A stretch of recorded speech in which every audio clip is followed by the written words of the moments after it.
Muslimin dan muslimat rahimakumullah. Alhamdulillah, syukur pada Allah Subhanahu wa taala. Kita diberi kesempatan masa dan segala nikmat yang diberikan pada kita. Kita gunakan untuk mentaati perintah Allah. Mudahan Allah tambahkan keberkatan, tambahkan rahmat dan juga maghfirahnya kepada kita, sehinggalah kita sentiasa berada di atas jalan hidayah yang lurus, sehinggalah ke akhir hayat kita dengan husnul khatimah saat kematian kita. Amin ya rabbal alamin. Kita sambung pengajian daripada kitab Mendidik Hati Mendekati Ilahi, muka surat 425. Tajuk keutamaan ahli karamah, atau lebih senang kita faham dengan perkataan waliullah. Ahli karamah, orang yang diberikan karamah, kemuliaan. Yang pertama, kita faham perkataan karamah, walaupun makna karamah itu adalah kemuliaan, tapi diistilahkan kepada kemuliaan yang diberikan oleh Allah kepada hamba yang saleh, hambanya yang saleh. Kemuliaan yang Allah berikan kepada hambanya yang saleh. Ketika saat-saat diperlukan bantuan, dia adalah perkara, karamah ni adalah perkara luar biasa. Bila sebut luar biasa, maksud tak masuk akal. Benda tak masuk akal, bercanggah daripada kebiasaan, khariqul lil adah, bercanggah dengan kebiasaan, benda yang luar biasa. Kalau benda tu berlaku kepada Nabi, ada dua. Satu, kalau berlaku pada kenabian sebelum jadi Nabi, Nabi sebelum dilantik jadi Nabi, berlaku juga benda pelik-pelik ni. Tak sebut, kita ulama tak sebut mukjizat, dia sebut irhas. Irhas, benda luar biasa berlaku kepada bakal jadi Nabi dan Rasul. Dia belum dilantik lagi, mungkin zaman kanak-kanaknya, zaman lahirnya, hari lahirnya, sebelum tu, sebelum dan sebagainya. Termasuk ketika dia masih di perut ibunya, ada keanehan yang berlaku. Itu semuanya irhas. Kalau berlaku setelah dia dilantik menjadi Nabi Rasul, itu kita tahu mukjizat. Ya.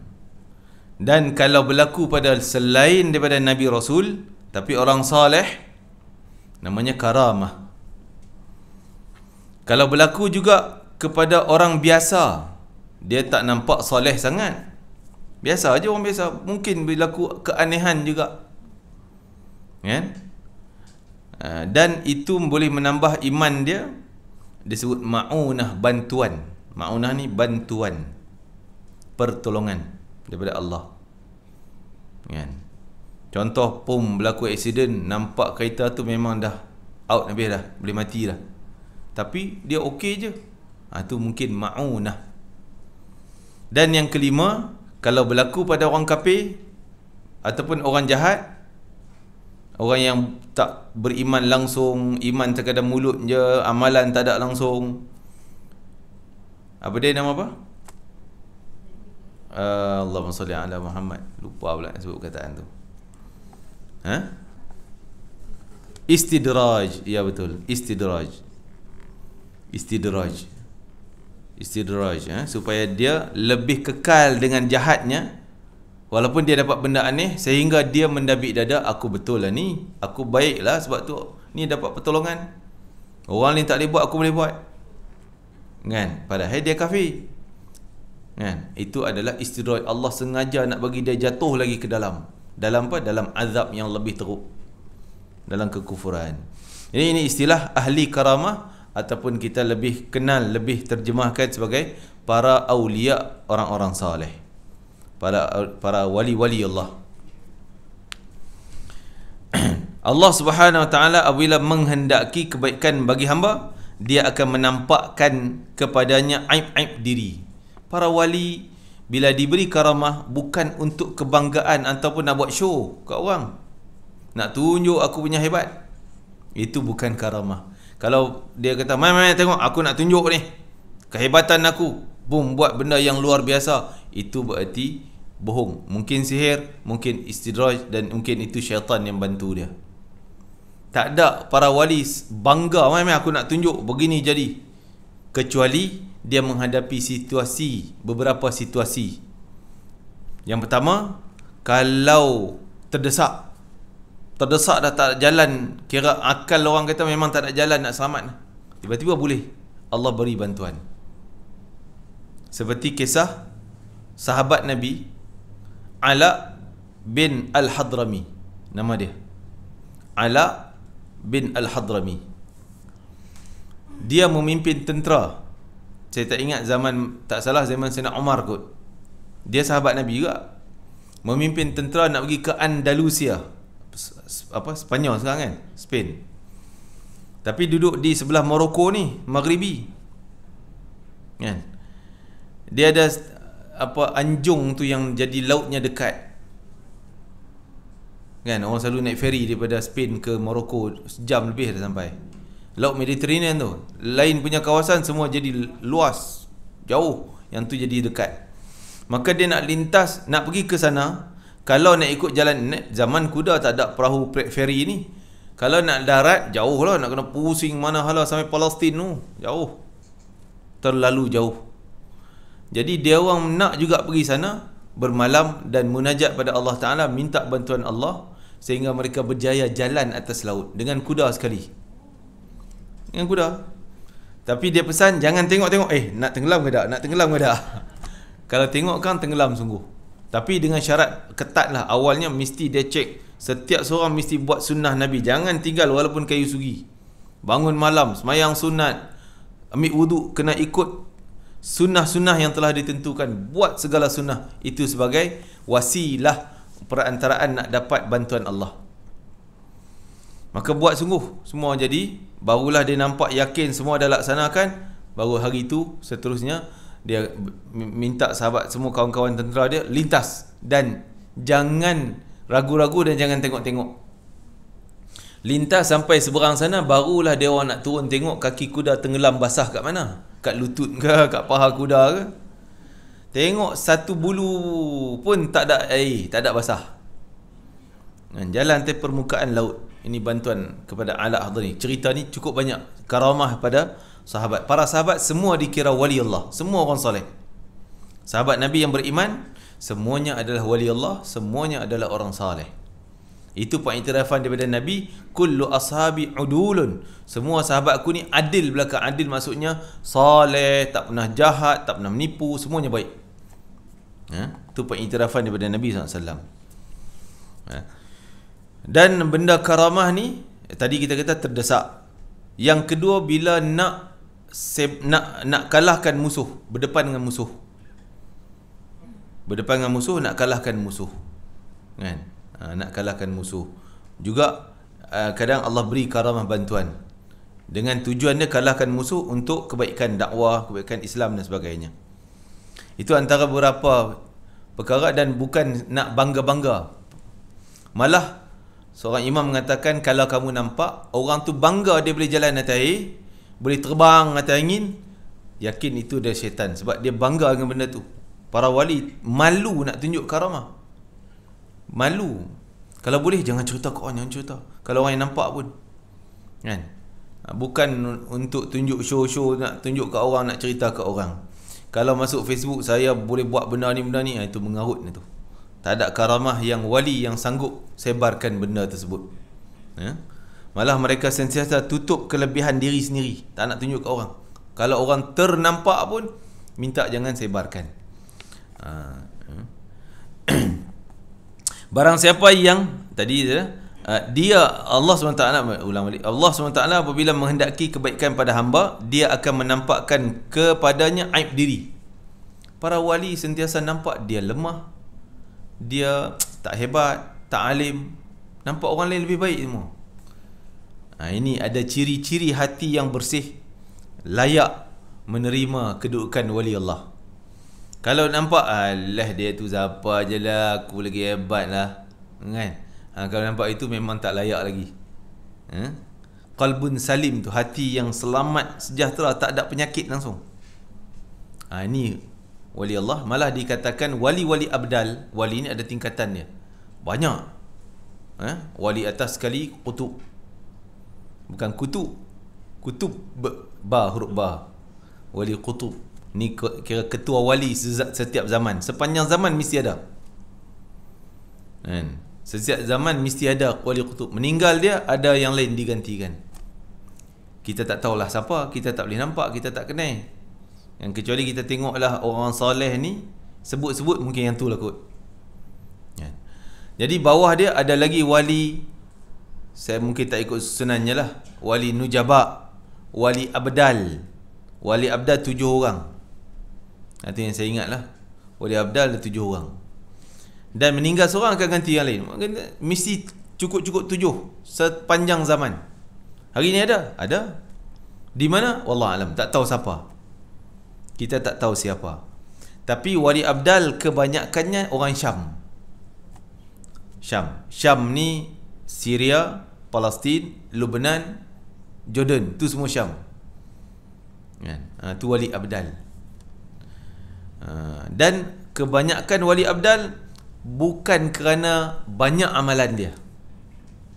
Yang jadi wali abdal bukan kerana, ada yang bukan kerana amalan dia, bukan kerana dia sembahyang 1000 rakaat, bukan kerana puasa sepanjang tahun, bukan kerana sedekah banyak. Tapi ciri wali abdal, hati salim, selamat. Dia tak pernah ada sakit hati. Walaupun orang maki dia, orang buat daya pada dia, tetap dia pandang baik orang tu. Dia doakan kebaikan. Malah dia nampak cacat dia, dia sendiri tengok kecacatan dia. Ini disebutkan Allah, kalau Allah nak bagi kebaikan pada orang tu, dia sentiasa tengok kecacatan dia. Tak ada sedetik pun rasa dia lebih hebat pada orang lain. Payah ni, kan? Kita kadang-kadang ada ketika lah boleh nampak, alamak hebatnya dia, kita lemah. Tapi mai ketika lain, siapa aja dia tu, kan? Aku lagi hebat. Ada masa tu lagi banyak daripada masa yang kita nampak cacat kita. Tapi kena usaha. Tapi mereka tak rasa lebih tinggi orang yang ahli maksiat. Dia takkan pandang tinggilah ahli maksiat. Walaupun bagaimanapun dia tak hina ahli maksiat, cuma dia doa kebaikan, doa hidayah, apa semuanya. Barang siapa yang pandangan basirah, pandangan hati. Basirah ni pandangan hati, bukan pandang mata, pandangan hati. Terbuka, aibnya tidak membuatnya takut. Apabila dia aibnya tidak membuat dia takut, dia ada aib, dia rasa, yalah orang kata kau bodoh, jahil, tak pandai, dia tak rasa cacat. Kita kata, Allah kau kutu aku macam tu, sanggup kau cakap aku macam tu, ni jatuh maruah aku, kan? Kita rasa malu lah dia cerita aib kita. Tapi para wali tak, dia rasa terima kasih, tolong cerita aib aku. Selama ni aku tak tahu pun aku ada sifat tu, kau tolong cerita, terima kasih. Antaranya Ali, Imam Ali Zainal Abidin. Siapa dia? Cicit baginda Nabi, anak Sayyidina Husain radhiyallahu anhum ajma'in. Imam Ali Zainal Abidin, dia memanglah, dia duduk di Madinah, solehnya, alimnya, dengan salatnya banyak 1000 rakaat satu hari, sedekahnya beratus pintu orang miskin, rumah orang miskin, yang tak tahu pun sedekah tu dari mana. Dia punya sedekah rahsia. Sehingga orang bangun pagi, malam tadi kelaparan, bangun pagi tengok ada beras, ada makanan, ada segala, gandum dan sebagainya, korma lah. Tak tahu siapa yang bagi. Sampai hari dia meninggal dunia baru orang tahu dah tak ada dah benda tu. Baru tahu yang bagi ni dialah yang meninggal tu, Imam Ali Zainal Abidin. Disebut sebagai sajat, saya cerita itu kan. Okay, nak ceritanya dia ni, orang bila datang, orang ni cari jalan nak bagi dia marah, test nak bagi dia marah. Jadi pakatlah lomba kat luar tu, kalau kau boleh bagi dia marah melenting, kami bagi hadiah sekian. Pergi lah, cabar mencabar. Masuk seorang tu daripada pintu Babus Salam, dia duduk di Raudah mengajar. Dia daripada jauh buat bising dan memalukan dengan cerita aib, kutuk. Terus Imam Ali Zainal Abidin berhenti, diam dengar. Dia makin dekat, dah habis modal dah gamaknya, dah tak ada apa nak cakap dah. Dia kata, kau dah habis? Dah habis. terima kasih kerana tolong dedahkan aib aku pun tak tahu aku ada benda tu, kan? Dan dia suruh anak muridnya bagi hadiah, kumpulkan hadiah bagi kat dia. Terima kasih. Ya Allah, ni kita boleh ceritalah, saya yang cakap ni pun kan. Jangan test nak kan melambung ni semua. Kita lemah, tak mampu, tapi kita cerita orang hebat, kan? Kita cerita orang yang hebat. Sikit sebanyak tu tak dapat 1% pun, 0.05% pun boleh kot tiru-tiru sikit, kan? Lama-lama. Jadi gitu nak sebutnya, dedahlah aib macam mana pun dia tak rasa malu, tak rasa cacat, tak rasa takut bila orang dedah aib. Kita ni dah takut diri sendiri, kan? Takut dah keluar sok khabar ni, kita ni tak berani nak buat tu, tak berani nak buat ni, takut, kan? Jadi wali-wali tak pernah takut. Terima kasih tolong dedahkan aib. Apabila dia mengetahui aib-aib itu, dia boleh mengubatinya. Terima kasih kerana aku boleh betulkan. Aku tahu bahawa aku ni, baru tahu kata aku ni jahil, tak pandai, ataupun itu dan ini. Terima kasih, nak betulkan. Namun kebanyakan manusia tidak mengetahui aib diri sendiri, diri mereka sendiri, kan? Kalau juga para wali ni, banyak orang tak nampak aib dia. Nampaklah pakai comot, kan? Nampaklah tak smart, kan? Serabut ke, itu je lah. Tapi sifatnya, kalau orang betul-betul yang mengamati, dia pun soleh, dia nampak ini bukan orang biasa, ini min awliya wali Allah, kan? Walaupun nampak macam duduk kat tempat sampah aja, kan? Comot je, Masya Allah, kan? Tu ada cerita di Tarim, kisah seorang wali Allah yang bila orang jumpa dia minta duit. Meh dulu, bagi duit Yaman, duit ringgit.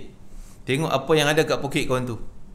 Kawan tu bawa duit dolar, duit ringgit tak bawa, duit Yaman simpan, dia minta dolar. Orang tu bawa ringgit, tak bawa Yaman, tak bawa dolar, dia minta ringgit Malaysia. Dia beritahu, dia minta apa yang ada. Dan orang pesan, kalau pergi Habib ni minta, jangan kata tipu. Tak ada Habib, ada sikit je, mana ada.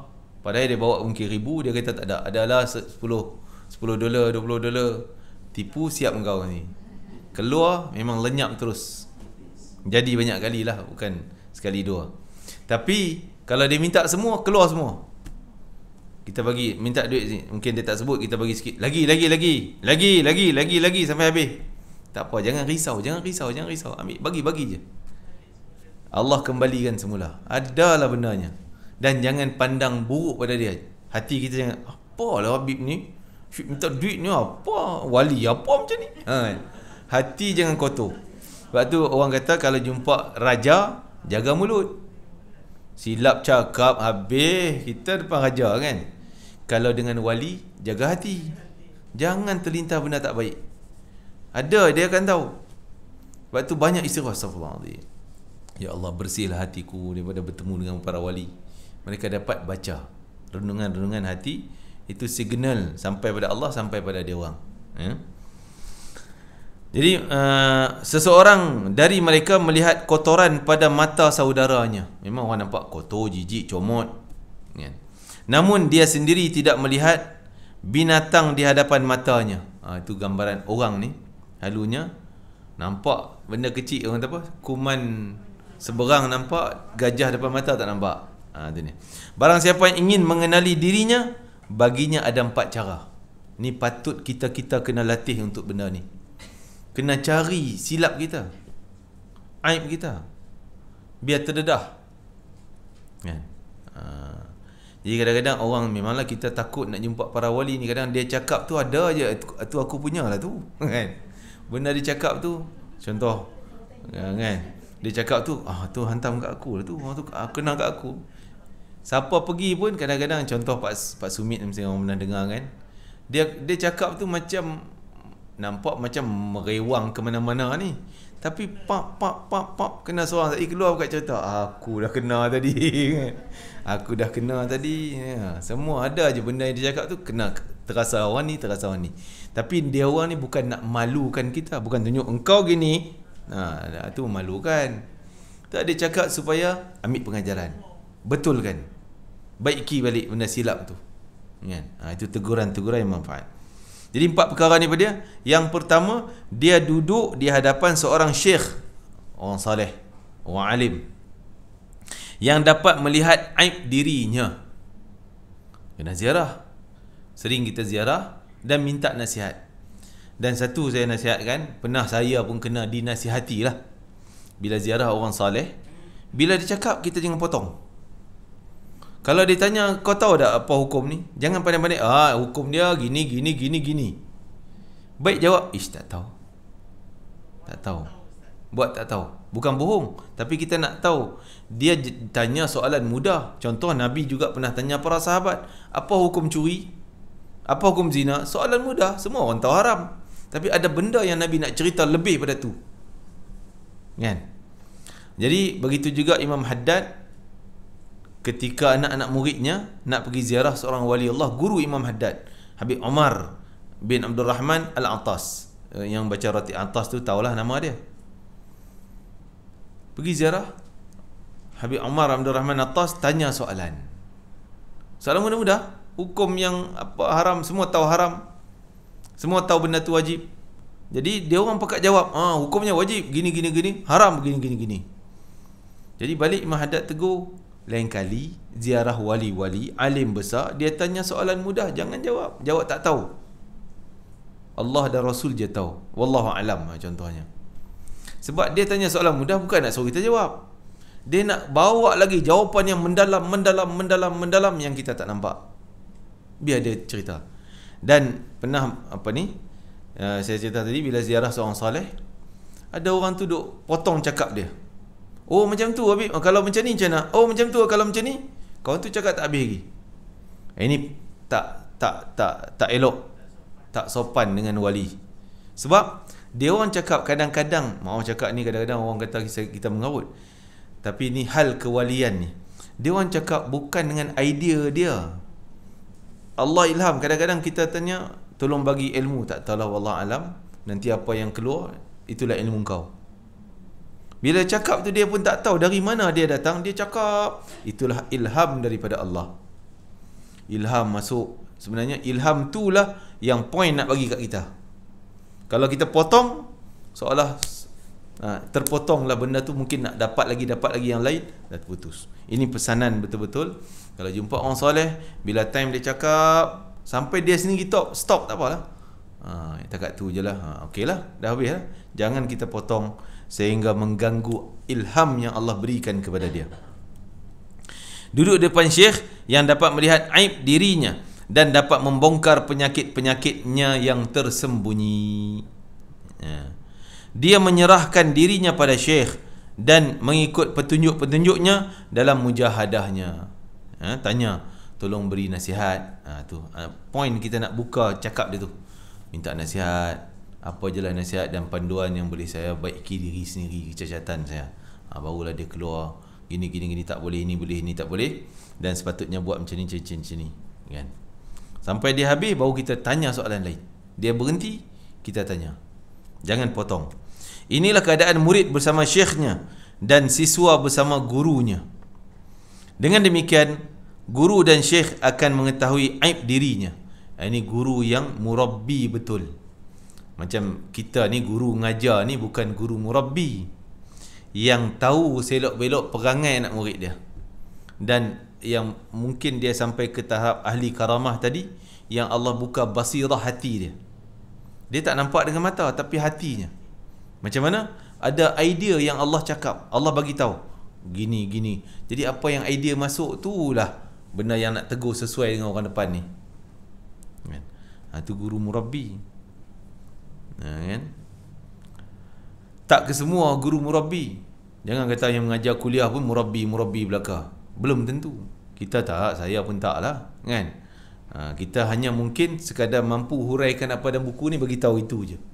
Bukan nak mendidik hati tu. Itu orang level lain. Dan ada hubungan. Dan dia orang pula bila murabbi pada murid dia, dia tak mungkin murabbi orang lain yang bukan murid. Sebab anak murid dia boleh tegur, apa jangan buat macam ni, dia tahu, kan? Tegur dia orang taat. Kalau tegur orang lain, apalah Pak Syekh Pak Lebay ni, main pandai-pandai nak tegur kita, orang hina pula, orang tak kenal, kan? Jadi dia hanya murabbi pada murid yang setia dengan dia. Mungkin di madrasah dia murabbi, ataupun di kampung dia, di tempat dia murabbi. Mai ke tempat lain, dia tak boleh kita nak anggap dia murabbi pada kita semua, kecuali ada proses-proses daripada awal, pendidikan daripada awal. Dengan demikian, guru dan syekh akan mengetahui aib diri sendiri dan beritahu cara mengubati. Kewujudan hal ini begitu penting pada masa sekarang ini. Jadi tambah-tambah kita sekarang ni lagi kena cari guru yang mendidik hati kita, yang mendidik fizikal. Semayang macam mana, rukun berapa, begini aturan semayang, itu mendidik fizikal kita, amalan badan kita. Tapi benda hati tu, nak bersih hati tu macam mana?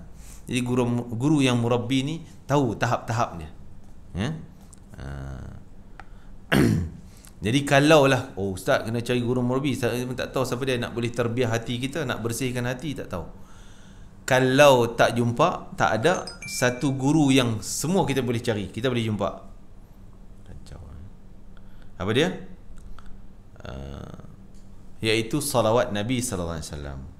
Orang yang salawat sebanyak-banyaknya, itulah guru murabbi dia. Maka Allah yang kawal dia. Hati kita akan jadi bersih, lunak, rasa banyaklah kita nampak kecacatan kita. Ini akan dibersihkan dengan salawat Nabi. Tapi janganlah setakat 100 kan? Lebih-lebih lah, lebih-lebih. Buatlah sampai 1000 ke kan, sehari. InsyaAllah sebanyaknya salawatlah yang akan memandu kita, sehingga hati kita akan rasa tak suka yang ni, tak suka tu berarti tak sesuai untuk kita, suka yang ni sesuai untuk kita, insyaAllah. Salawat yang akan memimpin kita semua, memimpin hati kita. Yang kedua, mencari teman setia yang taat beragama. Kawan orang yang saleh juga sangat penting. Kadang dia tak murabbi hati kita, tapi dia mengawal kita juga. Cakap-cakap dia nasihat, sebab dia orang soleh, dia takkan cakap merapu, cakap benda yang jahat, ajak benda perkara yang tak baik, tak. Dia juga cakap benda yang baik, kita boleh dapat ilmu daripada kawan yang soleh. Dan pentingnya bersahabat dengan orang soleh ni, kerana kawan dengan orang soleh bukan untung hanya kat dunia, sampai akhirat. Syafaat orang soleh, syafaat kawan yang soleh, bersahabat, bergaul dengan mereka. Para sahabat Nabi, mereka mereka sentiasa bersahabat dengan Nabi SAW.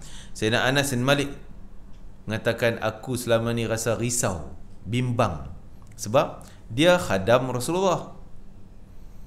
Khadam ni rapatlah dengan Nabi, kan? Rapat sangatlah. Semua baju Nabi dia angkat bagi Nabi, kena air ke tandas, slipper, segala urusan peribadi yang sulit, yang rahsia tu pun dia uruskan. Rapat dengan Nabi. Tapi dia rasa macam jauh, sebab bila ialah urusan dengan dia biasa, tapi bila sahabat lain datang, orang yang kali pertama jumpa dengan Nabi, Nabi manis muka, layan, mesra sungguh. Kadang-kadang dia macam rasa cemburu sikit. Mesra nampak lain macam. Ialah kali pertama jumpa, Nabi nak tunjuk kemesraan. Dia rasa macam, kalau macam tu aku ni jauh daripada Nabi, mungkin Nabi dekat dengan orang tu, kan? Tah di akhirat nanti macam manalah aku.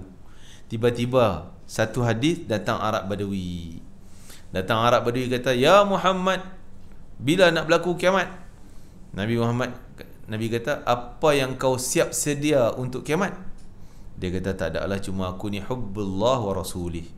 Aku ni sayang pada Allah dan Rasul, dan suka tengok sahabat-sahabat engkau ni hebat ni orang. Nabi kata, al-mar'u ma'aman ahab. Orang tu akan bersama dengan orang yang dia cinta. Maka Sayyidina Anas meriwayatkan hadis ini, dia kata, aku dah seolah dah dapat jaminan bahawa aku akan dekat dengan Nabi kerana aku dengar hadis tadi. Seorang tu akan bersama dengan orang yang dia cinta. Dalam hati aku tak ada siapa yang lebih ku cintai kecuali Nabi Muhammad SAW. Seolah dah confirm dah, aku akan bersama dengan Nabi nanti, tak risau, kerana aku sangat cinta pada Rasulullah sallallahu alaihi wasallam. Dalam riwayat lain, yuhsyarul mar'u ma'aman ahab, akan dibangkitkan di mahsyar bersama dengan orang yang dia cintai. Walaupun kita tak pernah jumpa, tapi ada peluang saluran cinta kita kepada Rasulullah SAW. Tanda seorang tu cinta kepada satu benda, dia banyak nak ambil tahu hal orang tu, banyak cerita hal orang tu, ambil tahu latar belakang dia, mendalam siapa, sampai detail lah, nak tahu hal detail. Macam mana orang minat artis-artis kan, mesti baca biodata detail, kampung mana, lahir mana, masuk sekolah mana, keluar kena buang mana, semua tahu cerita, semua tahu. Tanda dia minat sangat orang tu. Sebab tu dia banyak korek dalam-dalam, sedalam-dalamnya kan.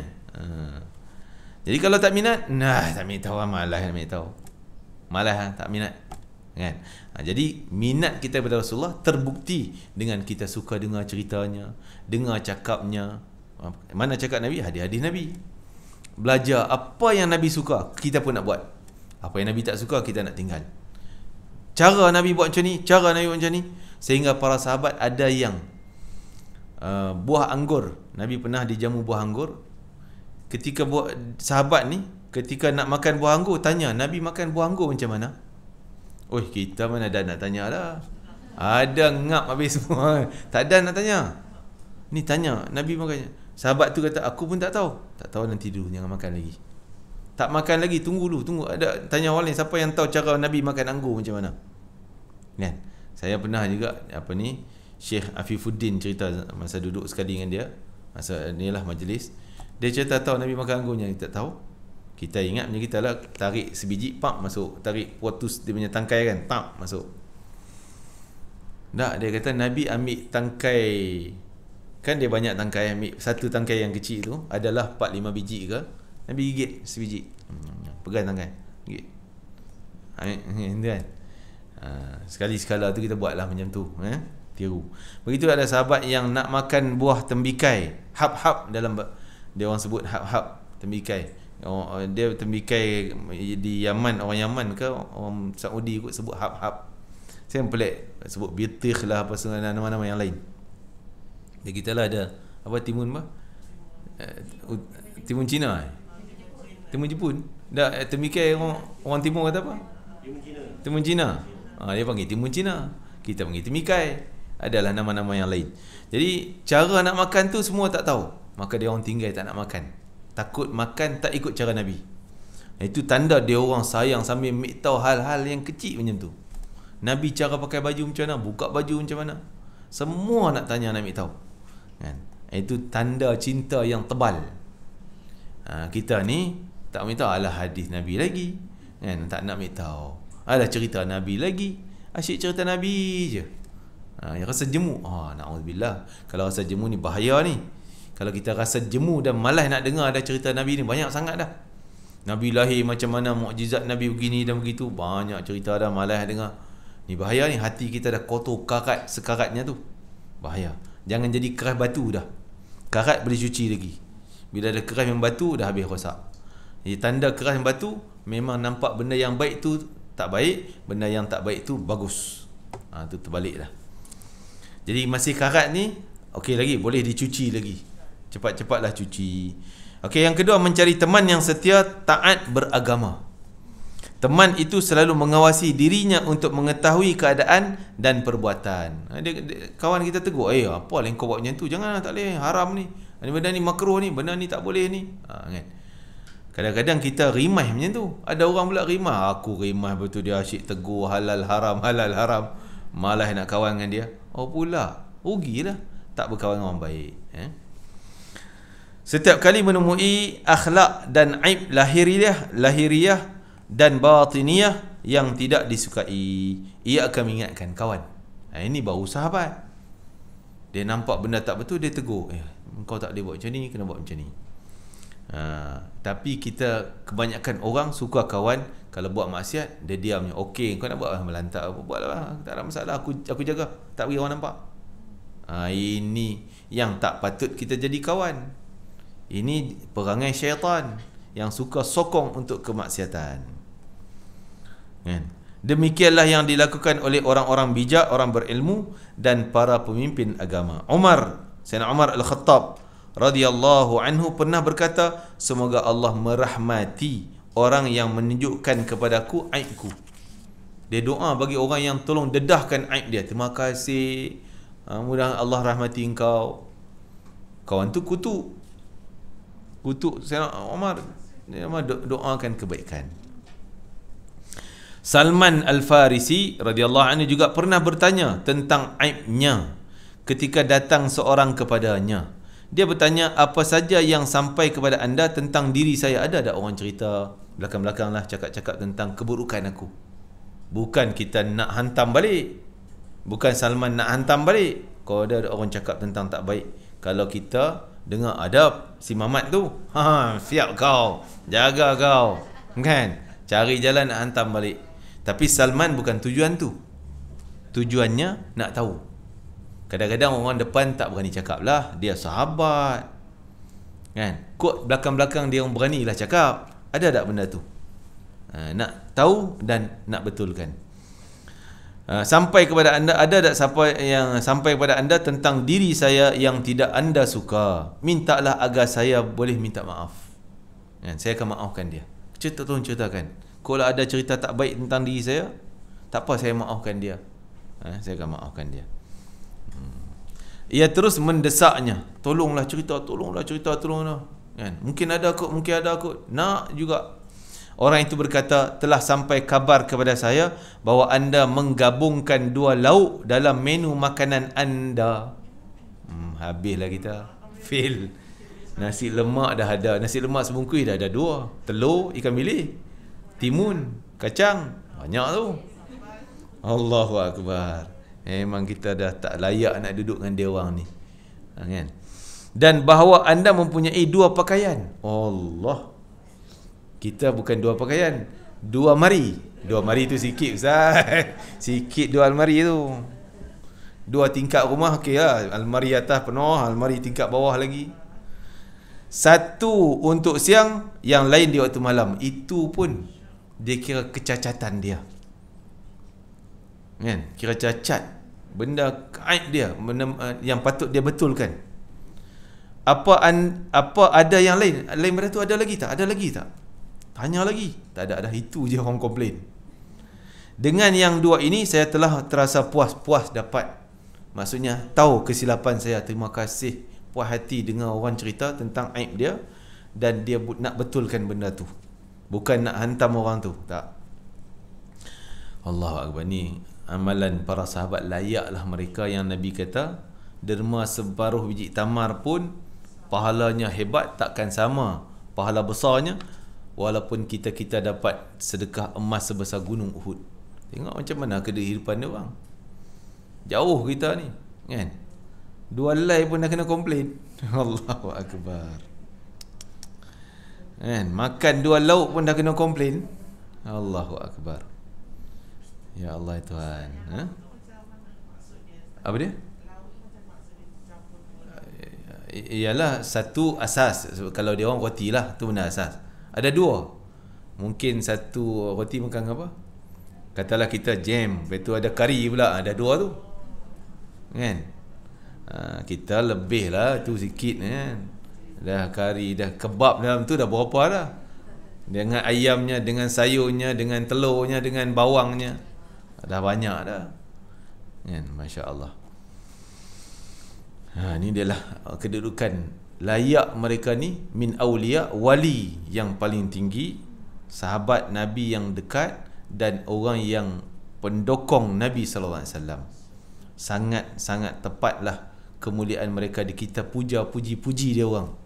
Sebab macam ni kedudukan dia. Walaupun zaman dia orang miskin kot Ustaz, dia orang tak ada duit kot nak beli baju 3. Bukan Ustaz tak ada duit, kaya raya. Abdul Rahman bin Auf, Masya Allah. Sayyidina Osman bin Affan, bukan tu saja yang memang kita kenal dia kaya, ramai lagi sahabat lain yang kaya raya. Talha bin Ubaidillah, jutawan, businessman, kaya raya. Sahabat Nabi ahli syurga ni, yang Nabi bagi 10 orang jamin ahli syurga. Salah seorangnya Talha bin Ubaidillah. Tapi dia kaya. Tapi kekayaan bukan diri, bukan untuk diri. Kayaannya untuk bantu agama Allah dan sebagainya. Dengan yang 2 ini saya telah puas, dia kata. Hudzaifah pernah ditanya seseorang, orang itu berkata, anda adalah pemegang rahsia Rasulullah. Memang Huzaifah Al-Yaman, dia ni Nabi cerita pada dia seorang je, orang tu munafik, orang ni munafik, orang tu munafik. Sahabat lain semua tak tahu. Digelar dia sebagai penyimpan rahsia Nabi. Rahsia apa Nabi nak cerita tentang orang tu tak baik, Nabi tak cerita pada orang ramai. Dia aja. Anda adalah pemegang. Ni orang datang, salah seorangnya Sayyidina Umar datang pada dia. Mungkin ni cerita Sayyidina Umar datang tanya, ada tak Nabi cakap tentang mungkin aku munafik kat kau? Wahai Huzaifah, kau penyimpan rahsia Nabi. Huzaifah senyum je lah. Sayyidina Umar takkan munafik. Kita tak ada, Nabi tak pernah cakap tentang tu, kecuali Nabi puji yang semua orang tahu. Tapi Sayyidina Umar nak tahu pula orang lain munafik tak munafik, tengok Sayyidina Huzaifah. Kalau orang tu mati, Huzaifah pergi semayang, yakin dia beriman. Sayyidina Umar pergi. Kalau Huzaifah ada kat Madinah tapi tak pergi semayang, ni tahu lah ni, yang mati tu munafik, Huzaifah tak nak pergi. Jadi ramai para sahabat jadikan Huzaifah sebagai panduan. Apakah anda melihat, jadi orang tu dia kata, anda adalah pemegang rahsia Rasulullah SAW tentang orang-orang munafik. Apakah anda melihat pada diri saya ada tanda-tanda munafik? Ini mungkin kata-kata Sayyidina Umar ni. Itu kerana keagungan kemampuan dan ketinggian kedudukannya, demikianlah perhatiannya terhadap diri sendiri. Maksud orang yang bertanya tu nak ambil tahu semua, kok ada silap aku tak kenal tang mana, Rasulullah bagi tahu rahsia kat engkau, tolong cerita. Dan semua orang nak cari aib diri sendiri, bukan daripada mata dia, mungkin dia tak nampak, daripada orang lain. Mungkin orang lain nampak. Ini kawan ni. Maksudnya dalam yang tajuk, cari kawan yang macam tu, yang boleh dia nampak, dia tegur, kau tak boleh macam ni, kau kena macam ni. Jangan kita pula rimai, aku malas nak kawan dengan dia, asyik tegur je. Jangan macam tu. Ini kerana keagungan kemampuan dan ketinggian kedudukannya, demikianlah perhatiannya tak ada di sini. Ini tanda orang tu baik. Dia suka tahu, nak ambil tahu apa kesilapan dia. Orang tu orang baik, orang tinggi darjatnya. Setiap orang yang sempurna akalnya dan tinggi kedudukannya sedikit membangga diri. Tanda dia ni orang yang sempurna akal, orang yang pintar, orang yang tinggi darjatnya si Allah. Tandanya dia suka nak cari aib diri dia, nak betulkan. Dia tak pernah tengok hebat diri dia, tak pernah nak dabik dada, aku hebat, aku alim, aku banyak amalan. Kalau masih ada sifat tu, berarti terbalik dia, kedudukannya tak ke mana, ke bawah, kan? Membangga diri namun besar perhatian terhadap dirinya. Tak, dia tak bangga diri, tengok dia perhati silap tak mana. Hanya saja hal ini sukar, memang bukan senang. Bukan senang nak bersih hati kita tu, nak bagi nampak kita punya silap, bukan senang. Banyak kita duk tengok silap orang. Dia tu teruk, dia ni teruk, dia ni macam ni, dia ni macam ni. Engkau macam mana? Tak cerita, kan? Sendiri punya tak nak cerita. Jadi bukanlah nak suruh kita cerita aib kita pada orang, itu pun tak boleh. Jangan, saya punya keaiban, saya begini, gini tak baik. Jangan. Benda aib ni kita tutup. Aib orang pun kita tak nak cerita-cerita, sebar-sebar. Aib kita pun tutup.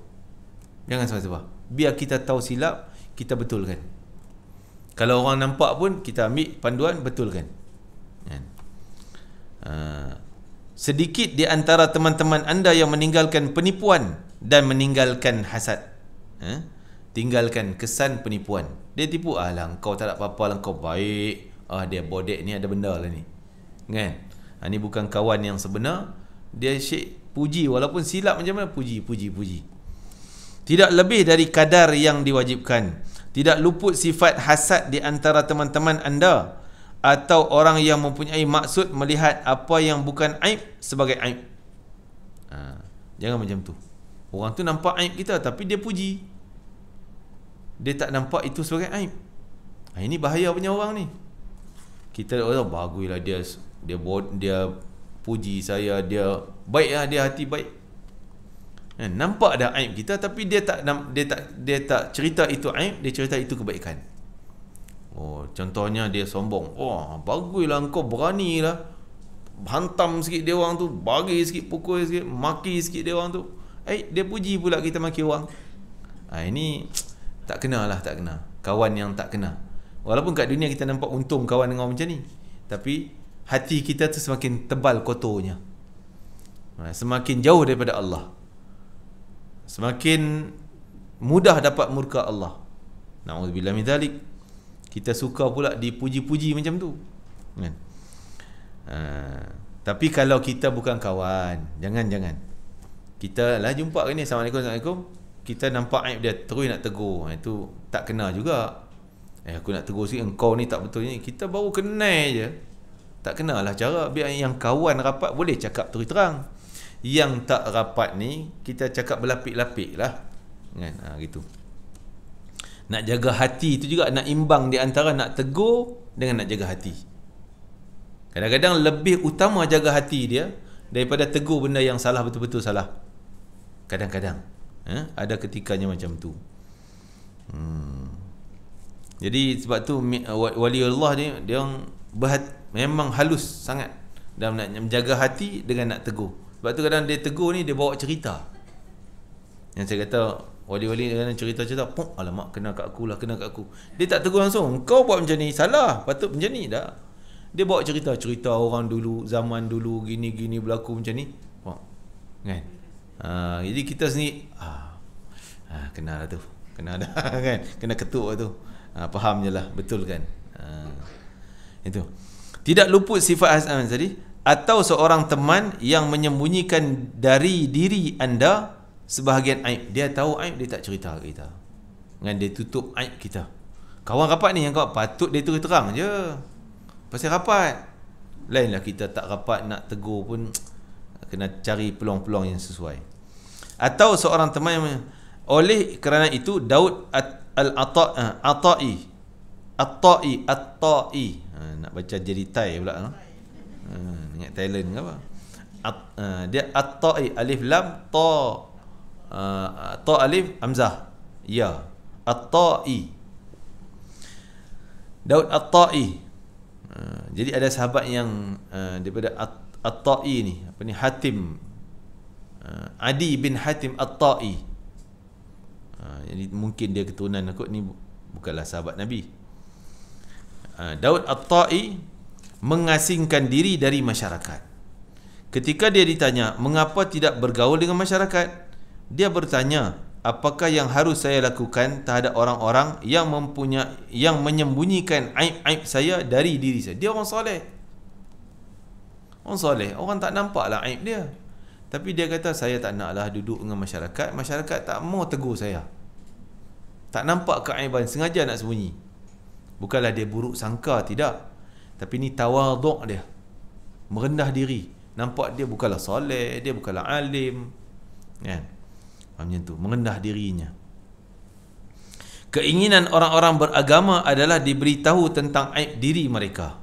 Orang soleh ni macam tu, dia nak orang cakap silap dia, kan?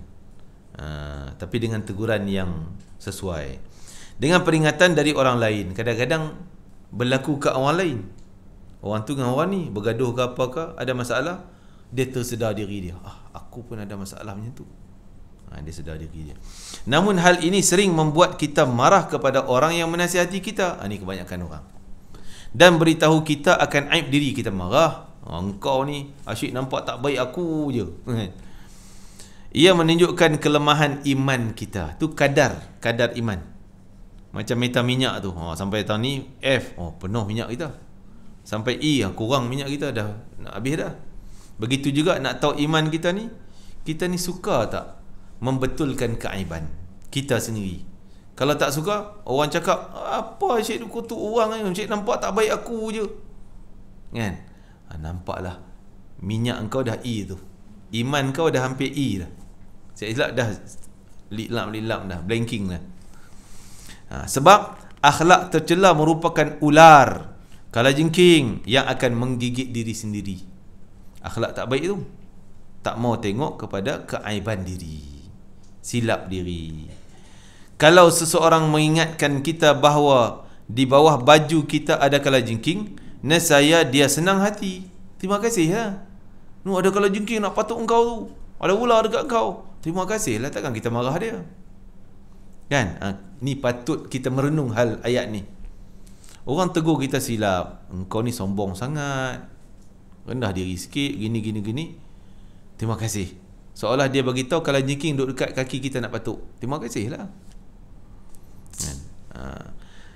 Jadi orang yang bodoh je kata, apa ni kau nak beritahu kalau jengking, biarlah dia patuk aku. Bodohnya orang tu. Nescaya dia senang hati dan bahagia kita menurutnya. Kita sibuk menyingkirkan dan membunuh kalajengking itu. Kita dah nampak, pasti kita akan selamatkan diri kita, bunuh kalajengking tu. Orang tegur kita, engkau ni tak betul yang ni. Oh, terima kasih, saya betulkan. Itu sepatutnya. Tapi memang benda ni bukan senang. Perlu latihan demi latihan. Memang kita hidup dengan kesombongan, kita hidup dengan bangga kepada apa yang kita ada, tak nampak kepada ini semuanya milik Allah. Kita nampak ni milik aku. Kan?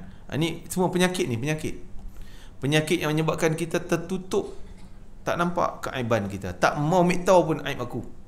Kan? Ini penyakit ni. Dan orang yang saleh, dia tahu. Dan macam mana cara, pertama sekali, cari peluang-peluang kesombongan. Antaranya, bila kita sombong, ego, anggap kita je betul, semua orang tak pernah betul. Siapa tegur, semua salah. Aku je betul. Ini pernah datang pada Nabi seorang lelaki yang kata, aku ni hati, ya Rasulullah, hati keras sangat, tak boleh terima pandangan orang. Nabi kata, senang, pecahkan karat hati itu, kekerasan hati itu dengan bergaul dengan anak yatim. Pergi bermesra dengan anak yatim. Kita bagi makan, kan? Sponsor dia iklan anak yatim, kita bagi RM100, RM1000 dan sebagainya. Bagus, itu dapat pahala, tapi tak dapat faedah untuk melembutkan hati. Kalau nak, dia sendiri, contoh dia buat makanan, dia sendiri serve, tengok karenah budak-budak ni kan macam-macam, tumpah sana, tumpah sini, dia layan dengan baik. Baru hati dia akan jadi lembut, lunak, mudah bersih, cepat bersih yang tu. Ya. Selain pada renungan Al-Quran, itu juga salah satu pembersih. Kelorok lah kita kata, kalau kotor sangat ni, buh kelorok bagi bersih, kan, bagi mudah hilang karat-karat tadi. Antaranya banyak baca Quran, dan lagi zikrullah, lebih-lebih lagi salawat kepada Nabi SAW, kerana salawat Nabi mampu menghidupkan benda yang mati. Hati kita mati, karat banyak, mati dan mati dah, mampu hidup dengan salawat. Seperti mana Nabi sendiri, cinta kepada Nabi mampu menghidupkan benda yang mati. Cerita pokok kurma yang mati, tunggul mati kan. Pokok kurma mana boleh hidup? Tunggul dah, bukanlah ada akar semua, tunggul. Dah potong akar dia. Tapi Nabi duduk situ selalu boleh menangis, hidup balik. Batu, memang batu, mana nampak hidupnya. Tapi boleh bagi salam pada Nabi kerana sayang pada Nabi. Jadi semua yang berkaitan Nabi, baca kisah Nabi, salawat pada Nabi, mampu membersihkan hati kita. Zikrullah tadi ni lebih khusus adalah salawat kepada Nabi SAW, Al-Quran, dengan anak yatim dan sebagainya. Jadi sebaik-baik dengan anak yatim tadi, kita sendiri yang serve dia orang tu, layan dia orang tu, bermesra dengan dia orang. Memang bagi duit saja dapatlah pahala, tapi tak dapat faedah yang tadi. Masya Allah. Apa ni lagi? Mana tadi? Sedangkan akibat akhlak tercela akhlak tercela terhadap lubuk hati dikuatiri akan kekal setelah kematian untuk selama-lamanya. Hati yang buruk tadi, akhlak yang tak baik, akan kekal sampai akhirat, walaupun badan dah mati. Kerana Nabi kata, orang yang paling dekat dengan aku adalah orang yang paling lemah lembut akhlak dia, paling mulia akhlaknya. Lagi mulia akhlaknya, lagi dia dekat dengan aku. Dan dalam hadis yang lain, antara benda yang menjadi pemberat timbangan pahala yang paling kuat, mudah berat pahala, adalah akhlak yang baik. Kan? Banyak orang, dia nak derma, buat kebajikan, bagus, tu memanglah pahala. Tapi tak boleh lawan dengan orang yang hatinya, akhlaknya baik. Ada orang boleh bagi, tapi mulut pun lebih kurang je. Apalah ni, malas nak bekerja, popek, hantam juga. Sedangkan Al-Quran dah tegur, la tubtilu sadaqatikum bil manni wal adha. Jangan kamu batalkan pahala sedekah kamu dengan cara kamu ungkit-ungkit dan menyakiti orang. Bagi-bagi juga, tapi mulut apalah kau malas, kutuk. Sakit kawan tu, tak apalah, pada aku nak duit punya pasal dia punyalah. Jadi jangan menyakiti orang. Habis pahala sedekah kita. Kan? Ni akhlak buruk. Sedekah banyak, semayang banyak, bagus, semua bagus, tapi akhlak buruk. Mulut jahat, hati jahat, kotor. Habis semua nilai-nilai pahala kita tadi, cair habis semua. Tapi kalaulah, kan Allah Ta'ala sebut qaulun ma'rufun wa maghfiratun khairun min sadaqatin yatba'uha adha. Cakap baik-baik, akhlak mulia dan keampunan Allah itu lebih baik daripada engkau bagi sedekah tapi menyakiti orang. Tak mampu nak bagi, tapi baik, akhlak baik, ini pahala lagi berat.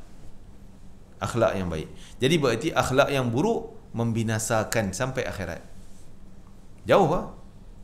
Timbangan pahalanya mungkin banyak amalan buat, tapi kerana akhlaknya yang jahat, habis cair, habis lebur semua. Itu disebutkan mana tadi? Sedangkan akibat akhlak tercela terhadap lubuk hati dikuatiri akan kekal setelah kematian untuk selama-lamanya dan selama ribuan tahun. Namun kita, jadi ialah bila kita mati, orang pun sebut dia ni lega lah, aman dunia pasal si jahat tu dah mati dah. Dia dah habis dah, senang kami, lega kan. Orang duk maki, duk cerita jahat dia sampai bila? Ni akhlak buruk. Cuba orang yang akhlak baik, walaupun tak ada lah kebajikan, harta dia buat masjid ke buat, tak ada, dia miskin hidup, tapi orang kenang, Allah dia baik hati, cerita baik kan, orang akan cerita akhlak dia. Namun kita tidak terasa senang terhadap orang yang mengingatkannya. Ni kebiasaan kita, kebanyakan orang tak rasa senang orang duk cerita hal kita tak baik ini, duk tegur-tegur, tak suka, dan tidak sibuk untuk menghilangkannya. Kita tak peduli pun, tak peduli. Orang cerita, tak tahu jelah, dia kata kita sombong, dia kata, mengarut dia tu kan? Tak ambil tahu pun, kok ada sungguh. Bahkan kita mengerjakannya sebaliknya. Lalu kita berkata kepadanya, kamu pun melakukan ini. Alah, kau cakap lebih, engkau pun lebih kurang aku je kan? Selalu ayat ni macam tu lah. Engkau lebih teruk pada aku lagi lah kan? Tak mau cerita tentang silap diri.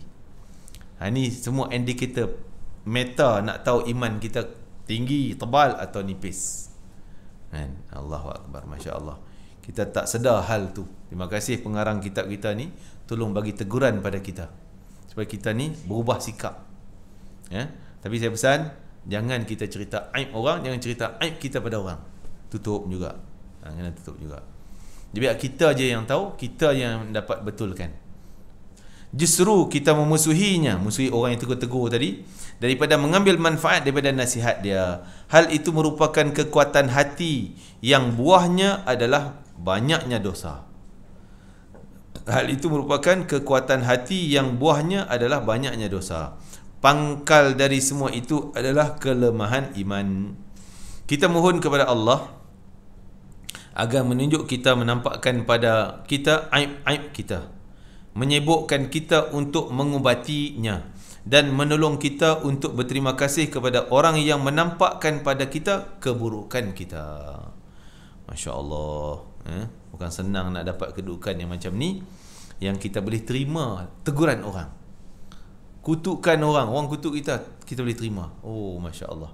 Ini antara akhlak yang paling cantik. Inilah akhlak para sahabat Nabi, akhlak para wali-wali Allah. Hati yang bersih. Tadi saya sebut tentang wali abdal. Ada wali abdal yang bukan kerana amalan banyak, tapi kerana hatinya bersih. Hatinya bersih.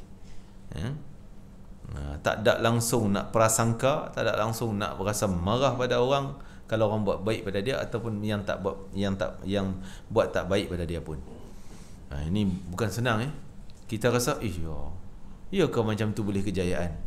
Kita tengok orang yang sombong ambil diri, tengok berjaya tu penilaian siapa? Penilaian manusia dunia. Memang dia nampak duit banyak, dapat harta banyak, kedudukan tinggi, ini mulia. Tapi pada kedudukan Allah lain pandangannya. Kan? Musa dengan Qarun, Musa dengan Firaun. Siapa lebih mulia di sisi Allah? Di sisi mata manusia, memanglah Firaun baik, Firaun hebat, berjaya. Kan? Tapi pada pandangan Allah, Musa yang taat ini berjaya. Bukan kita kata semua orang kaya pada pandangan Allah tak baik. Tengoklah, ada je yang kaya tapi akhlak pun Masya Allah, baik hati. Kan? Dia seimbang benda tu, dan dia orang yang untung dunia akhirat. Orang yang paling hebat kejayaannya. Ya. Okey, yang ketiga, sikit lagi, mengetahui aib dari ucapan musuh. Pula kita musuh ni memang kita tak nak dengar punya. Dia memang duk benci kat kita. Memanglah dia cerita yang tak baik je. Kan? Tapi para salihin, para ulama tadi, macam Salman tadi, tanya, ada tak orang belakang yang tak suka tu cakap apa kat aku? Ni musuh-musuh lah kan ni. Kan? Masya Allah. Sebab pandangan kemarahan akan menampakkan keaiban kita, keburukan kita. Time dia marah, dia hantam bom. Betul kot, dia yang cakap tu tak ada. Ini orang soleh, wali Allah. Kan? Kita ingat memanglah time dia marah tu dia hantam, dia mereka-reka je tu, bukan betul pun, kita tak ambil indah pun. Tapi orang soleh, dia cakap benda tu, aku mungkin ada pada aku. Betul kan? Akan menampakkan keburukan dirinya. Kadang-kala seorang memperoleh manfaat dari musuh yang membenci dan menyebut aib-aibnya lebih besar daripada manfaat yang dia dapat diperoleh daripada teman yang selalu memuji-muji dan menyembunyikan aibnya. Kadang-kadang dia kata, Imam ni Masya Allah, Imam Ghazali katakan, orang yang kita dapat ilmu banyak daripada musuh, mungkin lebih banyak daripada kawan-kawan rapat kita duk tegur kita, kan? Hanya saja watak manusia mengingkari musuh, dan apa yang diucapkannya menimbulkan sikap hasad. Banyak orang yang tak suka, memang kita lah. Memang mana suka dengan orang yang benci, memang dia benci kita, musuh kita. Dia cakap apa pun kita tak akan tahu lah. Biar je lah, abai kan. Sebab dia memang benci kita. Kita anggap macam tu. Akan tapi orang yang terbuka mata hatinya, basirah, mata hati celik, hati terang, tidak mengabaikan manfaat daripada ucapan musuh. Musuh cakap apa? Ambil pengajaran. Mungkin ada baiknya. Mungkin ada yang tak kena pada kita yang dia cakap macam tu. Kerana keburukannya pasti tersebar melalui lisan mereka. Kawan-kawan mungkin tak berani nak cerita tentang aib kita. Tapi musuh dia tak takut, dia hantamnya. Yang tu kita ambil. Allahu Akbar. Bilalah nak sampai ke tahap ni kita ni kan. Masya Allah. Tapi kita itulah belajar daripada orang-orang yang telah berjaya di kalangan, memang mereka awliya. Imam Ghazali min awliya illahi salihin, pengarang kita, dan itulah pengalaman yang menunjukkan jalan yang menuju kejayaan, jalan menuju kejayaan. Jadi kita memang mata kita kabur, hati kita kotor lagi, kita nampak macam tak apa nak betul je ilmu dia orang ni. Takkanlah nak ambil tahu daripada musuh, kan? Pasal mata kita kabur. Macam kita bagi tahu kat orang buta, kan? Buta mata tak nampak, tanya dia gajah yang mana? Pegang, gajah ni nipis tapi lebar besar. Dia pegang telinga. Gajah ni kurus panjang, belakang ada bulu sikit. Dia pegang ekor. Kita beritahu, tak, gajah gini-gini. Mengarutlah, aku pegang sendirilah, kan? Aku sentuh dengan tangan aku tahulah. Dia nipis gitu je, macam kertas je.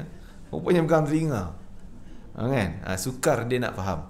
Jadi kita ni mungkin di situ yang mata kita tertutup, mata hati. Orang beritahu gini, ya kau boleh berjaya kau macam tu.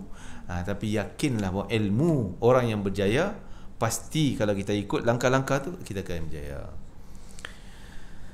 Kita betulkanlah kesilapan kita dan apa yang ada kekurangan pada kita, insya-Allah.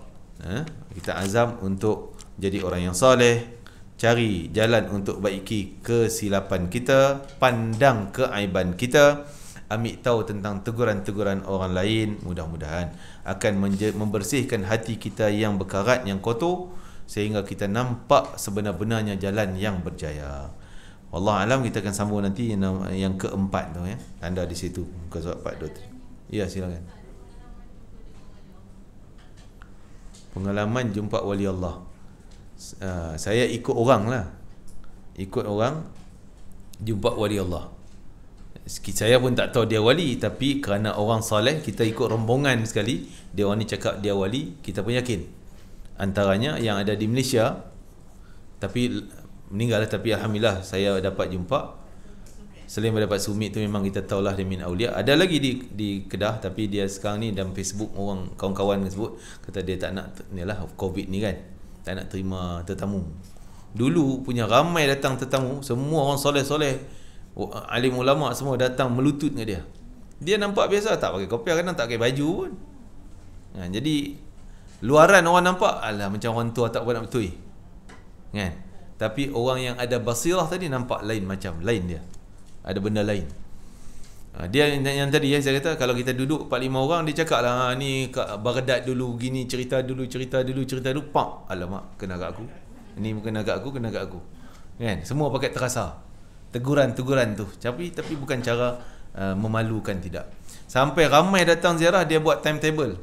Ziarah macam waktu pejabat pula. 8 pagi sehingga pukul 12. Ni waktu rehat. Petang sambung ziarah. Punya ramai sangat orang datang kan. Itu antaranya masih hidup. Kalau peluang pergi, dia lelaki perempuan boleh pergi, minta izin je lah kan, minta izin dia, boleh pergi ziarah.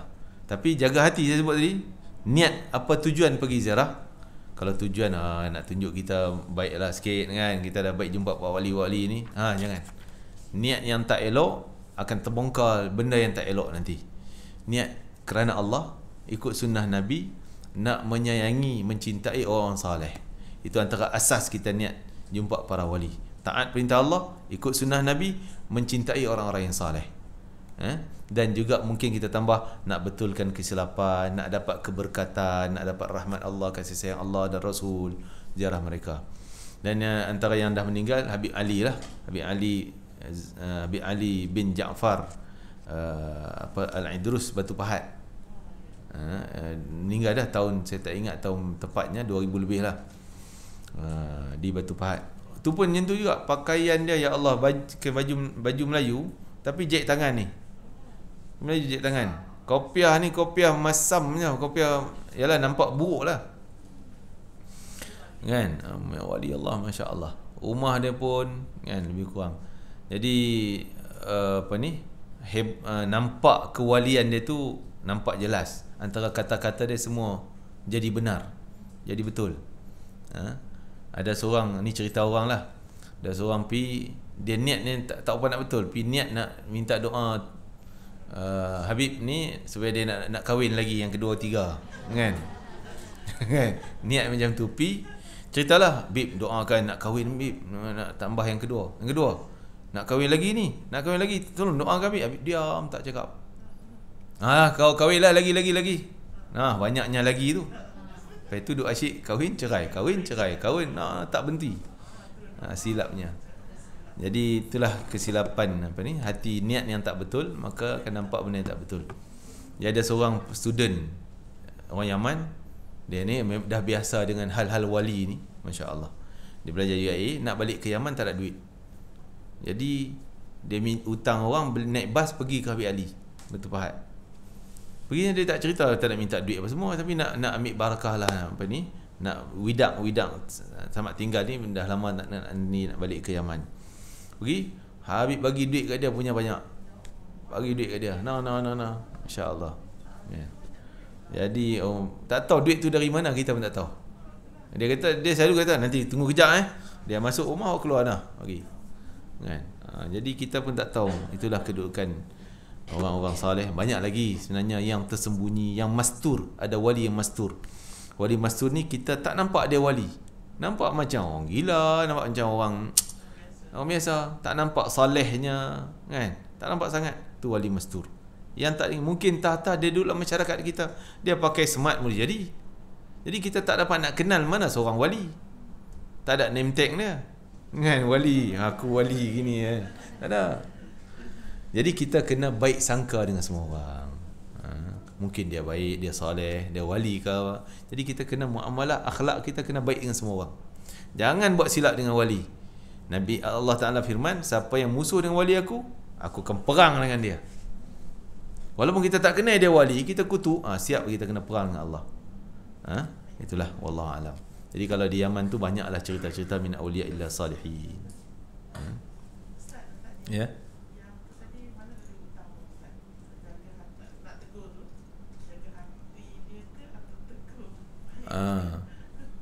Jadi yang penting kalau boleh dapat serentak. Maksud kita dapat tegur tapi jaga hati.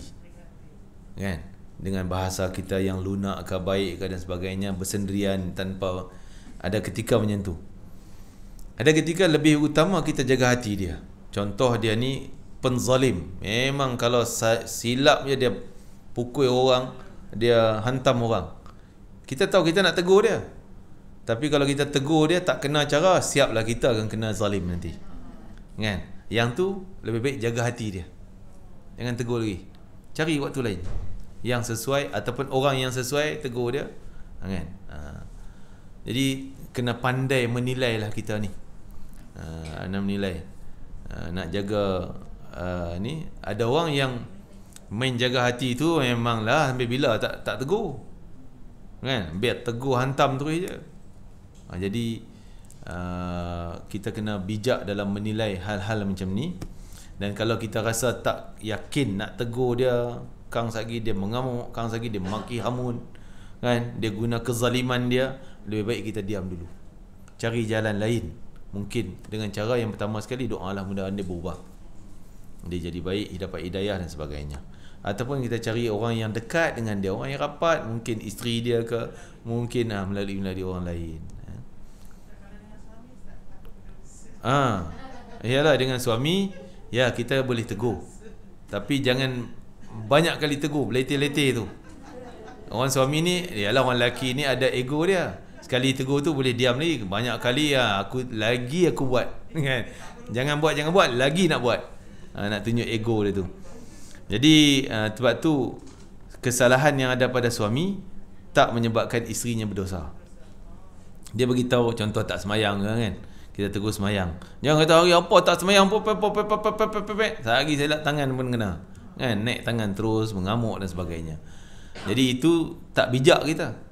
Kalau hal macam tu, kezaliman, maksudnya kita tegur dia mengamuk, lebih baik jangan tegur. Biarlah kita angkat tangan je lah. Ya Allah, ya Allah. Itu je.